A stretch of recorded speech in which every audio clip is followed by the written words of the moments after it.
മുല്ലപ്പെരിയാറിലെ പുതിയ ഡാം നിർമ്മാണത്തിൽ തനിനിറം കാട്ടി തമിഴ്നാട് മുഖ്യമന്ത്രി എം.കെ. സ്റ്റാലിൻ. ഇന്ത്യ സഖ്യത്തിൽ പിണറായിക്കൊപ്പം കൈകോർക്കുന്ന സ്റ്റാലിൻ മുല്ലപ്പെരിയാർ വിഷയം സ്വന്തം രാഷ്ട്രീയ നേട്ടത്തിനു വേണ്ടി ഉപയോഗിക്കുന്നു എന്നാണ് ആക്ഷേപം. പുതിയ ഡാമിനെതിരായി കേന്ദ്രത്തിന് കത്തെഴുതിയതോടെ സ്റ്റാലിന്റെ പ്രാദേശികവാദമാണ് പുറത്തുവന്നതെന്നാണ് വിലയിരുത്തൽ. തമിഴ് രാഷ്ട്രീയത്തിലെ തീവ്ര ദ്രാവിഡ കക്ഷികൾ ഒരുമിച്ച് മുല്ലപ്പെരിയാറിലെ പുതിയ ഡാം നിർമ്മാണ നീക്കത്തിനെതിരെ ശക്തമായി രംഗത്തെത്തുകയാണ്.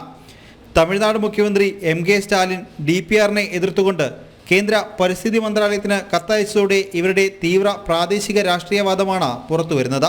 തമിഴ്നാട്ടിലെ പ്രാദേശിക പാർട്ടികളായ MDMKയും NDKയും ഉൾപ്പെടെയുള്ള രാഷ്ട്രീയ കക്ഷികൾ നേരത്തെ തന്നെ കേരളത്തിൻ്റെ നീക്കത്തെ എതിർത്തിരുന്നു.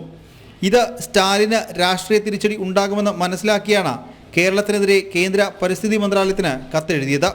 India സഖ്യത്തിൽ പിണറായിക്കൊപ്പം കൈകോർക്കുന്ന MK. സ്റ്റാലിൻ സ്വന്തം നേട്ടത്തിനായി കേരളത്തിനെതിരെ രാഷ്ട്രീയ നിലപാട് കൈക്കൊള്ളുന്നു എന്നാണ് പൊതുവായ നിരീക്ഷണം.